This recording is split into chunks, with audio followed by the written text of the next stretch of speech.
Tudo começou com uma carta de envelope azul marinho. Eu estava no fundo do poço, vivendo de sobras e sonhos mofados no meu apartamento de um quarto em Seattle. O remetente era apenas uma logomarca, um triângulo prateado invertido. O convite era direto. Sua música tem o brilho que buscamos. Venha para a superfície. Naquela noite, o som da chuva batendo na janela parecia o rufar de tambores de guerra. Eu não tinha nada a perder, ou pelo menos era o que eu pensava enquanto guardava minha última palheta de guitarra no bolso. O endereço me levava ao edifício Glass Tank, uma estrutura de vidro e aço que parecia cortar o céu cinzento como uma barbatana gigante. Ao entrar no saguão, o silêncio era tão denso que eu podia ouvir o batimento acelerado do meu próprio coração. Eu não sabia, mas já estava nadando em águas profundas demais. O elevador subiu tão rápido que meus ouvidos estalaram.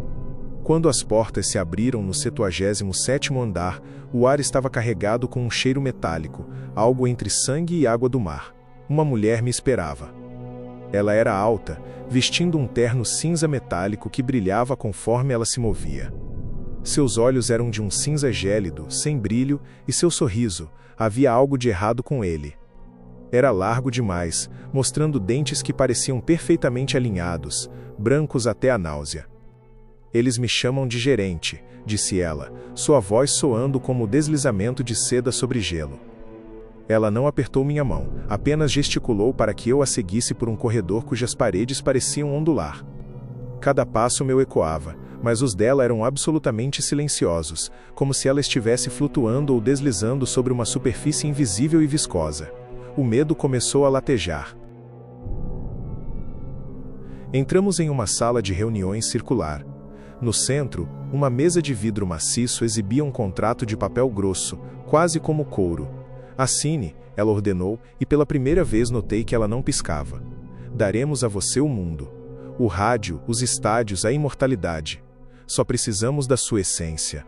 Eu li as cláusulas, mas as letras pareciam nadar diante dos meus olhos, transformando-se em formas orgânicas, ganchos e anzóis. Havia uma menção a uma taxa de submersão, mas meu desejo de sucesso era um grito mais alto que meu instinto de sobrevivência. Peguei a caneta de prata. O metal estava quente, quase pulsando. No momento em que encostei a ponta no papel, senti uma pontada aguda na base da minha nuca, como se um espinho tivesse sido cravado ali. O sorriso da gerente se alargou ainda mais, revelando uma fileira extra de dentes no fundo da garganta. A primeira semana foi um delírio de fama. Minhas músicas tocavam em todos os lugares, mas eu mal as reconhecia. Minha voz soava mais grave, mais faminta. Eu comecei a sentir uma sede insaciável. Não por água, mas por algo que eu não conseguia definir. Minha pele começou a descascar em pequenas lascas prateadas e secas. Toda vez que eu dormia, sonhava que estava em um oceano escuro, caçando sombras que gritavam com a minha voz. Eu acordava com o gosto de sal na boca e as unhas sujas de algo escuro. Tentei ligar para a gerente, mas o número apenas emitia um som de bolhas estourando. Eu estava preso em um redemoinho de sucesso e decadência física. Minha reflexão no espelho estava mudando, meus olhos estavam ficando maiores, mais redondos, e a cor estava sumindo, dando lugar a uma escuridão total e absoluta.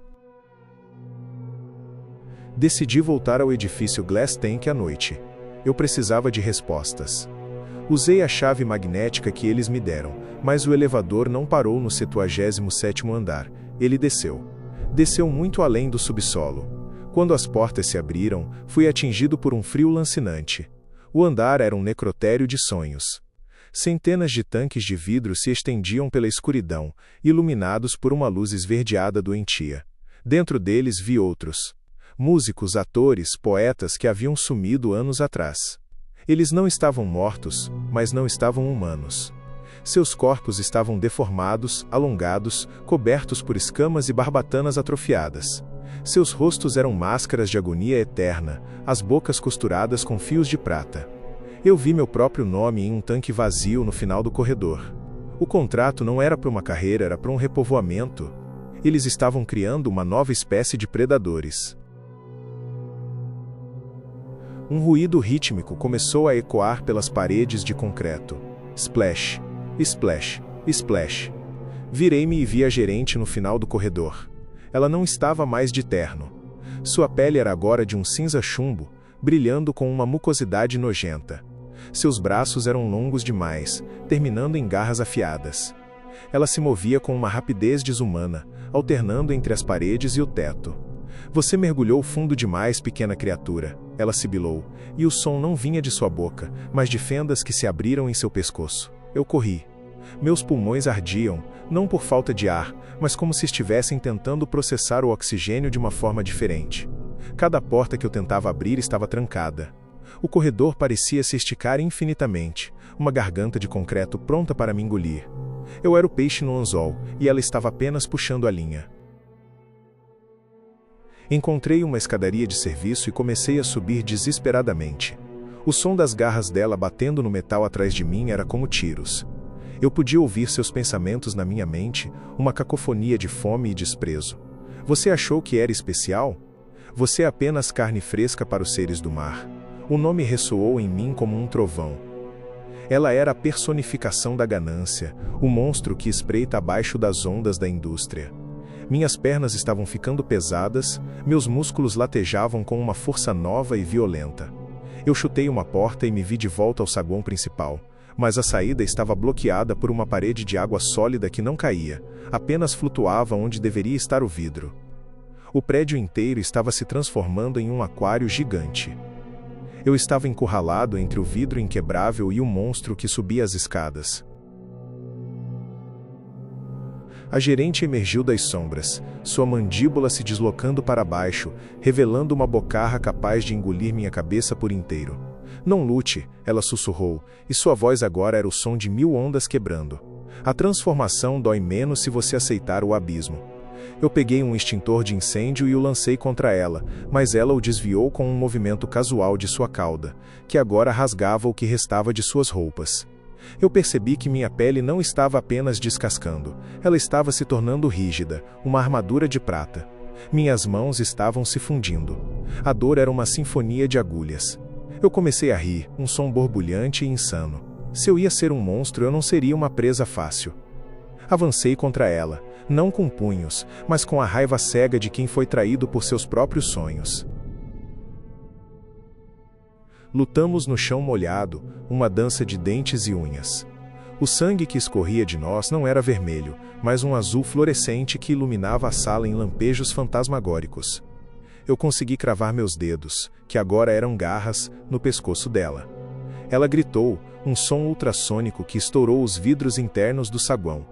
Você tem o fogo, ela engasgou, o sangue azul borbulhando em suas fendas. Eles vão amar você, no fundo. Ela me empurrou com uma força avassaladora, me jogando contra a parede de água suspensa. Em vez de bater, eu afundei. O frio foi absoluto. O mundo exterior, as luzes de Seattle, a realidade que eu conhecia, tudo desapareceu. Eu estava submerso em uma escuridão líquida, cercado por milhares de olhos brilhantes que me observavam das profundezas do edifício. Eu não era mais um homem. Eu era um novo investimento. Hoje, eu ainda ouço a música, mas ela não vem do rádio. Ela vem das vibrações na água, dos batimentos cardíacos dos desesperados que caminham lá fora, na superfície. Eu vivo nos vãos das paredes, nos tanques esquecidos abaixo das grandes cidades. Às vezes, a gerente me traz novos talentos. Eu os observo assinar os contratos com seus olhos cheios de esperança, sem saber que o brilho que eles buscam é apenas o reflexo dos meus dentes na escuridão. Eu sou um novo ser agora. Eu sou o preço do sucesso. Se você receber um envelope azul marinho com um triângulo prateado, um conselho: não abra. Não olhe para o sorriso largo demais da mulher que o entrega. Porque uma vez que você sente o gosto do sal, você nunca mais consegue voltar para a terra firme. O abismo está faminto, e ele sempre encontra uma maneira de fisgar você.